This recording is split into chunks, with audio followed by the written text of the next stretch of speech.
एक बार प्रेम से बोलिए श्री कृष्ण भगवान की जय। तो श्रोताओं, ये गीता की वाणी है।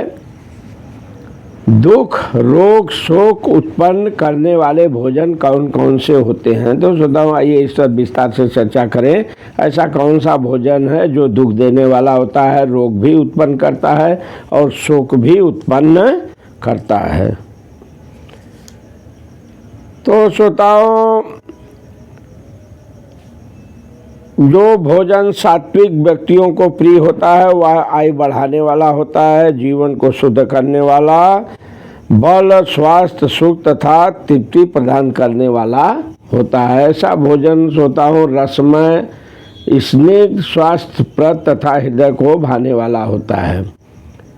तो श्रोताओं, अत्यधिक तीखे, खट्टे, नमकीन, गरम, चटपटे ये सब होते हैं ना, शुष्क तथा जलन उत्पन्न करने वाले भोजन, ये क्या है, किसको पसंद है? रजोगुणी व्यक्तियों को ये प्रिय होते हैं, बहुत प्रिय लगते हैं रजोगुण वालों को। लेकिन इससे होता क्या है? ऐसा भोजन करने से दुख, शोक तथा रोग उत्पन्न होता है। ये भगवान श्री कृष्ण की वाणी है श्रोताओं, ये अर्जुन को कह रहे हैं भगवान श्री कृष्ण, गीता का उपदेश दे रहे हैं। ये प्रमाण है जो है। गीता अध्याय 17 का 9वां श्लोक है श्रोताओं, जो है आहारा राजस्येष्टा दुख शोकामय प्रदाह। तो श्रोताओ, खाने से 3 घंटे पूर्व यदि पकाया गया जो है स्वादहीन, वियोजित एवं सड़ा, जूठा तथा अस्पृश्य वस्तुओं से युक्त भोजन उन लोगों को प्रिय होता है। किन लोगों को? जो तामसी लोग होते हैं। भोजन का तो उद्देश्य क्या होता है श्रोताओ? आयु को बढ़ाना, मस्तिष्क को शुद्ध करना, शरीर को शक्ति पहुंचाना, यही इसका एक उद्देश्य होता है। प्राचीन काल में तो विद्वान पुरुष ऐसा भोजन चुनते थे जो स्वास्थ्य तथा आयु को बढ़ाने वाला हो। यथा दूध को व्यंजन, चीनी, चावल, गेहूं, फल तथा तरकारियाँ, ये भोजन सतोगुणी व्यक्तियों को अत्यंत प्रिय होते हैं। अन्य कुछ पदार्थ जैसे जो है भुना, मक्का तथा गुड़ स्वयं रुचिकर न होते हुए भी दूध या अन्य पदार्थों के साथ मिलने पर स्वादिष्ट बन जाता है,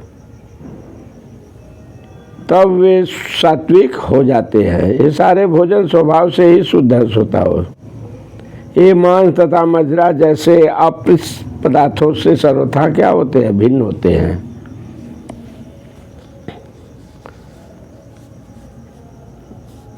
श्रोताओं, 8वें श्लोक में तो आप जाने जो है, जिन चिकने पदार्थों का उल्लेख है उनका पशु वध से प्राप्त चर्बी से कोई नाता नहीं होता।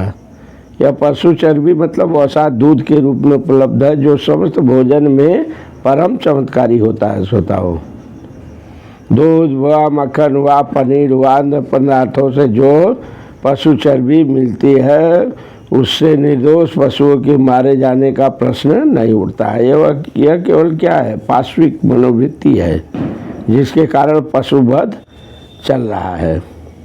आवश्यक चर्बी प्राप्त करने की सुसंस्कृति विधि क्या है? दूध है, दूध से है। पशुवध तो अमानवीय है।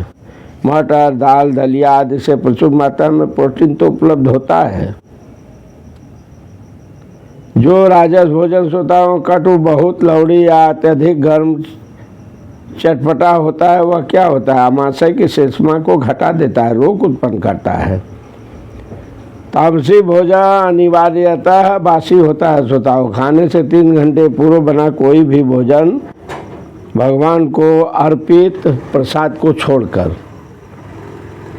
भगवान को अगर चढ़ाया जाने वाला प्रसाद है, अर्पण करने वाला, उसको छोड़ दिया जाए तो बाकी भोजन जो है 3 घंटा तक अगर वो है तो क्या माना जाता है? बना बनाया भोजन 3 घंटा बीत गया तो तामसी माना जाता है। बिगड़ने के कारण उसमें दुर्गंध आने लगती है, जिससे तामसी लोग प्रायः आकृष्ट होते हैं। लेकिन सात्विक लोग श्रोताओं ऐसा नहीं करते, उससे मुख मोड़ लेते हैं। झूठा भोजन तो श्रोताओं उसी अवस्था में किया जा सकता है जब वह उस भोजन का एक अंश जो भगवान को अर्पित किया जा चुका हो, या यूँ कहिए कोई साधु पुरुष विशेष रूप में गुरु द्वारा ग्रहण किया जा चुका हो। अन्यथा श्रोताओं झूठा भोजन तामसी होता है और वह जो है क्या करता है, संदूषण रोग को बढ़ाने वाला होता है। लेकिन तो हमसे लोगों को ऐसा ही भोजन अच्छा लगता है, लेकिन याद रखना सतोगुणी उसे छूने तक पसंद नहीं करते हैं, खाने की तो बात छोड़िए। सर्वोत्तम भोजन तो श्रोताओं भगवान को समर्पित भोजन का उत्कृष्ट है। भगवत गीता में भगवान कहते हैं कि वे तरकारियां, आटे या दूध की बनी वस्तुएं भक्तिपूर्वक भेंट किए जाने पर स्वीकार करते हैं। पत्रम पत्रम पुष्पम फलम तोयम। निसंदेह होता हो भक्ति या प्रेम ही प्रमुख वस्तु है जिसमें भगवान स्वीकार करते हैं। लेकिन एक ध्यान दीजिएगा, इसका भी उल्लेख है कि प्रसादम को एक विशेष बीज से बनाया जाए। कोई भी भोजन जो शास्त्रीय ढंग से तैयार किया जाता है, भगवान को अर्पित किया जाता है या ग्रहण किया जा सकता है, भले वह कितने ही घंटे पूर्व क्यों न तैयार किया हो। क्यों? क्योंकि ऐसा भोजन दिव्य होता है। अतएव श्रोताओं भोजन को रोगाणु रोधक खाद्य तथा सभी वस्तुओं के लिए रुचिकर बनाने के लिए सर्वप्रथम भगवान को अर्पित करना चाहिए। एक बार प्रेम से बोलिए वृंदावन बिहारी लाल की जय।